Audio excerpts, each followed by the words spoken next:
All right. Hello, everyone, and welcome to the second episode of RRC. This time we are live for the first time ever, and today we'll be covering NFL in our first segment, followed by college football. And then to finish us off today, we will touch on the beginning of the NBA season. And now we will go to Ryan. Thank you, Corey. I'm excited to be live today. And the first team I want to talk about is the Seattle Seahawks. The Seahawks are currently tied for first in the NFC West with the San Francisco 49ers, who I will talk about next. Out of their 5 wins, I would say 2 of them are quality wins. They were week 2 at the Lions, who are currently leading the NFC North, and versus the Browns, who are in a wildcard spot in the AFC. Seattle is leading the division and looking great until last week's game in Baltimore. I won't say much about them because Ryan will have more on them later. But this Baltimore Ravens team is for real. They are a complete team, and I think they will end up with the number 1 seed in the AFC. And that means the road to the Super Bowl will finally not go through Arrowhead. But the Seahawks are currently 17th in scoring offense with 21.4 points per game, and they're 22nd in scoring defense with 21.9 points per game. The team's statistics don't look great because of the blowouts against the Ravens and the Rams. But this is still a solid football team that can cause a little bit of trouble down the road. Seattle still does control their destiny with some winnable games against the Cardinals, Steelers, Rams, and 2 against the 49ers. They're not winnable. Well, they are winnable, but those are going to be the important games for the division. I like the addition that the Seahawks made at the trade deadline, going in for New York Giants defensive tackle Leonard Williams. The Seahawks gave up a 2024 second-round pick and a 2025 fifth-round pick. Leonard Williams will make a great addition to this defense as he had 14 tackles and 1.5 sacks, but he takes up so much attention on the D-line and it frees up space for the Seahawks pass rushers. Now I want to talk about the San Francisco 49ers. As I said earlier, the 49ers are tied for first in the NFC West with the Seahawks. Well, they have been trending in the wrong direction as of the last 3 games. They started off 5-0, but have dropped their last 3 games to the Browns, Vikings, and Bengals. They have good team stats as they're in 4th in scoring offense and defense with 27.3 points per game on offense, and they're only allowing 17.5 points per game. Their offense is obviously led by Christian McCaffrey with his 17-game touchdown streak, which is tied for the most in NFL history with Lenny Moore. But I want to talk about their X factor, Brandon Ayuk. Ayuk has 35 catches for 620 yards and 2 touchdowns on the season. He has provided steady production while the 49ers are still looking to get Deebo Samuel going, as he only has 302 yards and 1 touchdown on the year. The other side of the ball has been as advertised this season. Nick Bosa and the rest of the 49ers defense gives the offense all they need to get the job done. Bosa has 16 tackles and 3 sacks on the year, and they just added a foremost second overall pick that's having a nice season himself, and that is Chase Young. San Francisco only needed a 2024 third-round pick to take Young away from Washington, as he is on the last year of his contract, and he is looking to test the free agent market. Young has 12 tackles and 5 sacks on the season, so it will be scary to see Bosa and Young on the same D-line like at Ohio State. For the rest of the season, it will be a battle with Seattle, but I think San Fran will prevail and take the number 2 seed in the NFC, as I have Philadelphia taking the 1. All right. Thank you, Ryan. I love the number 1 seed for Philly. That's a great choice. Well, for my team today, I will be covering the Philadelphia Eagles, like Ryan touched on there, who should be the number 1 seed. But anyways, the Eagles are once again looking like the best team in the NFL, in my opinion. With an 8-1 record going into their bye week, the Eagles had a huge win over the weekend, defeating division rivals Dallas Cowboys. The Eagles were led by star quarterback Jalen Hurts. Jalen has been playing at an MVP level again this year and is the heart and soul of that team, and I would say the culture of that team. So, with the Eagles being led by, my opinion, the MVP so far this year, Dallas Cowboys didn't make it easy on the Eagles, though, and the game came down to the very last play. And the Eagles may not have the prettiest wins all the time, but they simply just win. Okay, it's huge. They just win. It doesn't matter how they do it, they win. And the biggest problem with defense right now is the defense. Okay, this defense by far is a lot worse than last year, and I don't know what's going on because it's the same guys. And the offseason, the Eagles signed big play Darius Slay and Bradbury to big contracts to shore up that back end like it was last year. But so far, they have both looked like ghosts of themselves compared to last year. Last year, both corners were ranked in the top 10 in the NFL. And at one point during the NFL, they were ranked number 1 and number 2 rated corners in all of the league. Okay. And this makes no sense right now because these guys have been getting torched week in and week out. Even 2 weeks ago when they played Sam Howell and they got absolutely destroyed, which is ridiculous. And this is a big problem because they both just got huge contracts. So if they don't start turning around, the Eagles are going to have a lot of decisions to make this offseason. So going on to my next point here, the Dallas Cowboys also with Dak Prescott, who say what you want about him, my opinion, not the greatest quarterback in the league right now. And he put up 300 yards in the air on them, and they allowed CeeDee Lamb to have 190 receiving yards against them. I mean, that's ridiculous. And then at the trade deadline, you thought signing Byard at deadline was a good addition for the defense, but it doesn't help the fact that we don't have a nickel. And a nickel is one of the most important parts of a defense, especially now with all the passing offenses that you face. And this has left the Eagles defense open, being torched by opposing quarterbacks like Sam Howell. And another problem on the defense is the lack of the pass rush at points during the game. So last year's Eagles almost broke the NFL record for most sacks, and this year they have not been producing at that same level, not even close. And I hope that over the bye week, the Eagles defense is able to figure out some of their defensive issues. Now, the offense has been playing at a very high level, in my opinion. Now, Jalen Hurts and A.J. Brown look like the most dynamic duo in all of the NFL, along with Devontae Smith making big plays, and the addition of Swift in the backfield has been a huge success for the Eagles. I think the Eagles' run game could get much better, but they still are top 10 in the NFL right now in rushing yards per game, and Swift is a top 5 in rushing yards. So I think that with the combination of A.J. Brown, Devontae Smith, Jalen Hurts, Dallas Goedert's out now with the broken arm, but DeAndre Swift, I mean, this offense is as elite as it comes in the NFL, and I really think that is the best part of their team right now.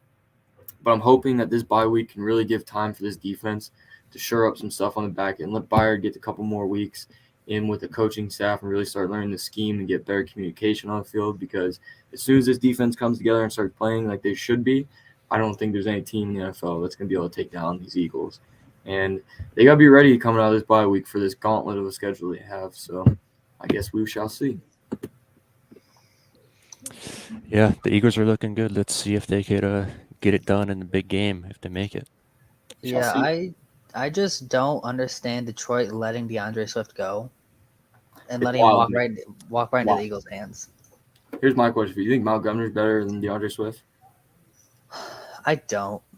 I Tell mean, me. he might be as a pass catcher a little bit, but he's not a better running back overall. He's not a better rusher, and he fits right in the Eagles system. And DeAndre Swift looks like a top 5 running back in the league right now. When you just watch him play, watch the holes that he's able to get to, watch how he moves, his agility. Like, I don't know. I think Detroit Yeah. swung and missed. that's also credit to the Philadelphia offensive line. Yeah, That you're is 100% right. by far the best offensive line in the NFL. No, I agree. Yeah, I couldn't agree more. As someone who had Swift in fantasy last year, I drafted him second round, thought I got a real big steal. Then they just play him once a month, if that. But anyways, I am going to be discussing a few teams here. Those would be the Baltimore Ravens and the Pittsburgh Steelers. But first, there's some things that I need to clear up before I get into those teams. So, for anyone who tuned into our sportscast a few weeks ago, you likely heard my over and underachievers so far throughout the season. And I would like to formally retract just about everything I said. The Cardinals stink, and they haven't won a game since their first win. And since our sportscast, the Vikings have lost Kirk Cousins for the remainder of the season. But who better to call up than Josh Dobbs? Now, listen, I stand by everything I said about Josh Dobbs. He came in like 5 days before the game, and somehow he pulled out the dub without even knowing anyone's name. But that's enough mentioning those teams. The first team I'll be talking about is the Baltimore Ravens. So I'll be starting with them as they're at the top here. So far, they're 7-2, and this is seemingly the most complete team in this division. They have a very capable offense and a pretty sturdy defense in a division where defenses are pretty big with the Steelers and the Browns. So last week they absolutely smoked the Seahawks 37-3. Geno Smith and the Seahawks offense just couldn't get anything going during this game, but the Ravens offense was the complete opposite. Keaton Mitchell broke out with a huge 138-yard game, and he was a big factor in this win. But now onto the team who got a win this week as well, and that is the Pittsburgh Steelers. Now, not much has changed with this game. As always, it was a pretty gross-looking win. The Steelers won 20-16 with Deontay Johnson catching his first touchdown from Kenny Pickett, and it's his first touchdown in like a long time since Ben was in town. But listen, as I said earlier, nothing has really changed with this team. Our defense is elite. TJ Watt is one of, if not the best defensive player in the league, and our offense is just awful. Matt Canada decided to stand on the sideline during this game instead of up in the booth, and people are already forgiving him for all of his sins, but I'm just not buying it. Kenny clearly isn't our guy. He just doesn't look confident or calm in the pocket, and now George Pickens is frustrated with the team after he put up a huge -1 yard game on 2 receptions. But that's all I have to say about this division. It's looking pretty interesting. It is. I just want to point out that during that Seahawks game last week, Lamar Jackson had 0 touchdowns. They put up 37 points. He didn't score. They don't need him to, I think, overextend himself like he's needed to in years past. And they it's just next man up for them as well because, you know, J.K. Dobbins went down first game of the year, but Justice Hill stepped up. He said Keaton Mitchell had a big game. So I'm looking for this Ravens team to make some noise in the AFC. I will say this, though, because you said, you know, they don't need Lamar. I don't know how much you're diving into that, but he is also leading the league right now in completion percentage and rushing yards from the quarterback position. We're talking about probably another MVP year for Lamar. Oh, no, he is. He's been fantastic. I'm just saying that I think it's been sorry, more not mean to cut you off, but my thing is with these Ravens, and this has been a problem with the Ravens for who knows how long. I mean, it feels like decades. These guys have no wide receivers, okay? It's like literally, it's like who is in charge of this? Okay, we give Odell Beckham $18 million, and he does nothing. He's injured more than he plays. He produces nothing when he's on the field. I think he just scored his first touchdown last week, I'm pretty sure. He did. Zay Flowers is a really good young wide receiver, but he's not a bona fide number 1 right now. No, you can't lean on a rookie to be your number 1. He's not there yet. Can the Ravens, do the Ravens want to win a Super Bowl? Because if they do, for the love of everything holy, please go get yourself a wide receiver that's a bona fide number 1. Okay? Because I'm telling you right now, there's one guy they should be focused on, and his name's T. Higgins. Because that contract comes up this off year, they ain't going to be able to sign him after signing Joe Burrow, that big boy. And they sure as heck ain't getting rid of Jamar Chase. No, because they got to sign him too. Exactly. They need to do everything they can and go get that guy. I like the sound of that. Mark my words on that. Me too. All right. I think we can move on to our college football segment now. I can start us off with talking about the Washington versus USC game this weekend. All the hype in college football was around this game, and it delivered. We have 2 elite offenses, but they both have questionable defenses. The difference is that Washington's defense does just enough to get the job done. Even the sports books knew this was going to be a high-scoring game as they had the over-under at 77.5 points, and it wasn't even close, ending in a 94-point shootout, with Washington coming out on top 52-42. This game ended up being the last straw for USC defensive coordinator Alex Grinch, as Lincoln Riley and the Trojans let him go the next day. Usually you will see the Huskies attack from the air, but there was no need, as USC really struggled against the run. They gave up 256 rushing yards to Dylan Johnson and 4 touchdowns, and in total they gave up 320 rushing yards and 5 touchdowns. Michael Penix Jr. was still played amazingly as he completed 73% of his passes, had 256 yards and 2 touchdowns, as he still leads the Heisman race. And he really spread the wealth around as no wide receiver had more than 82 yards.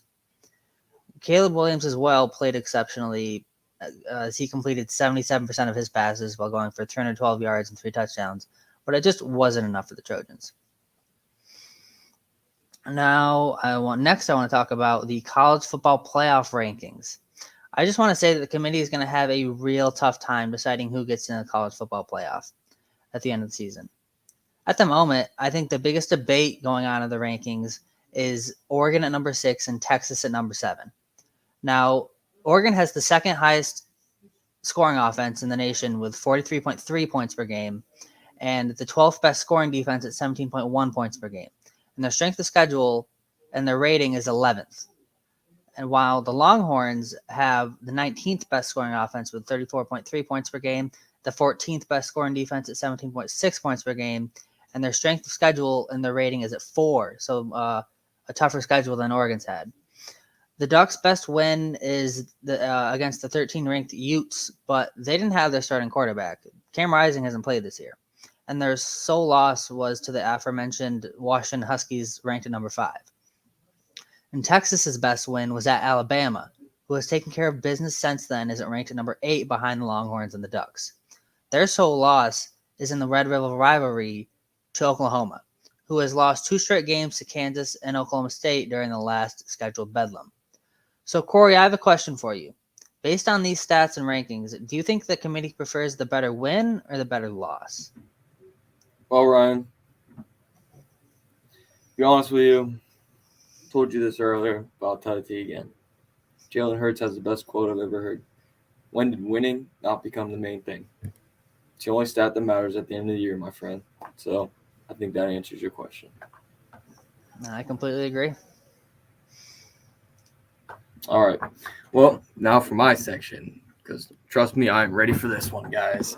So I'm going to talk about 2 teams today in college football. But first, we're going to talk about the Ohio State University. Best team in the nation right now, ranked number 1. So coming into the year, and to be honest with you, through the first few weeks of the year, there were a lot of question marks surrounding the Buckeyes. So you go from C.J. Stroud, who right now is a top 10 quarterback in the NFL, to a guy that hasn't played any college football yet and may not be the most talented quarterback in all of college football right now either, which for Ohio State is pretty wild because usually they got the top guys. And there's just a lot of question marks around this team. But as the season has been going on, we've all been proven wrong by this team week by week. First off, we all know who Marvin Harris Jr. was, and he looks like the next star NFL receiver.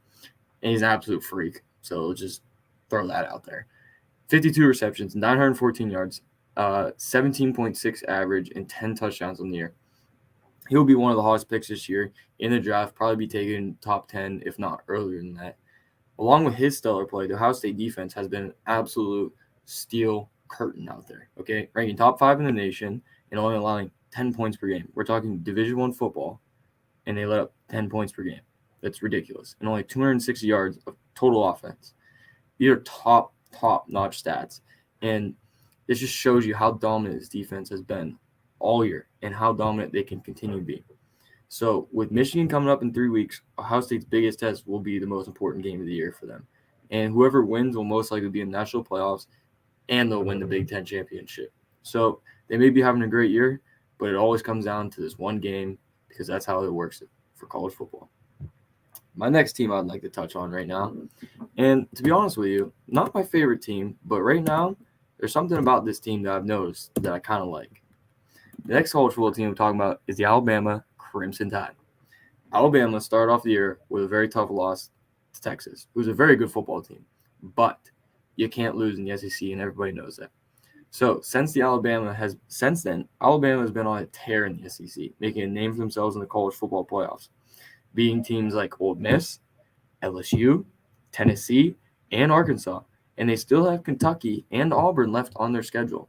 So Alabama will be contending for an SEC championship against Georgia most likely at the end of the year. And if Alabama can win out, I don't see why they wouldn't make the playoffs this year, to be honest with you. With the strength of schedule, being one of the best teams in the nation, and then winning the SEC, I think the Crimson Tide could roll right into the playoff picture. And let's just throw this out here too. Milroe got benched. There was all this hype behind him. Since this kid's been back, he's been on a tear. Okay, I think that's why this offense and this Alabama team is starting to really come together, because he's been playing at a very high level now. And on the year, he has 300 rushing yards and 1,800 yards passing. And he's a problem for every team. The dual threat quarterback's the worst for any defensive coordinator. Everybody knows that. And with Nick Saban as your head coach, you never count out the Crimson Tide. That's all I got for y'all today. I just want to add there, if Alabama does win out, they do beat Georgia in the SEC championship game, but Georgia also wins out before that. Do you think the committee makes the decision to put 2 SEC teams again? No. Do you think there's enough strength around the college football world that they can put in other I think this is the year the Big Ten team has to get in. Ohio State, Michigan are too good. If Florida State wins out, you can't not put them in. No. The uprising would be ridiculous. Whoever comes out of the Pac-12, Washington or Oregon, has to go in because they're both phenomenal football teams. And then you can't – it's whoever wins the SEC. It's either Georgia or Alabama. You can't have both. Yeah, I would love to see that. I would love to see one SEC team and one Big Ten team and one Pac-12 team in, and then this is the year for it to happen. Yeah, my opinion. So, I think so too. All right, now we are going to move to the NBA, and I can start us off with the Los Angeles Lakers. Now, everything I have here is prior to last night's NBA action, where the Lakers got blown out by the Houston Rockets, 128-94. I want to start this segment by saying that per Bleacher Report, the Lakers contacted the league office after a 1-point loss to the Heat and showed various clips about numerous missed fouls called on LeBron James. What is the point of sending these clips to the NBA league office? They already review all the games. I know it can get frustrating when calls don't go your way, but to the rest of the league, it just looks like you're whining. And it's not a good look. When you have LeBron James, you have Anthony Davis, you're going to have a target on your back every night you play. I know it's only 7 games in the season, but they're looking a little desperate because of how just competitive the West is.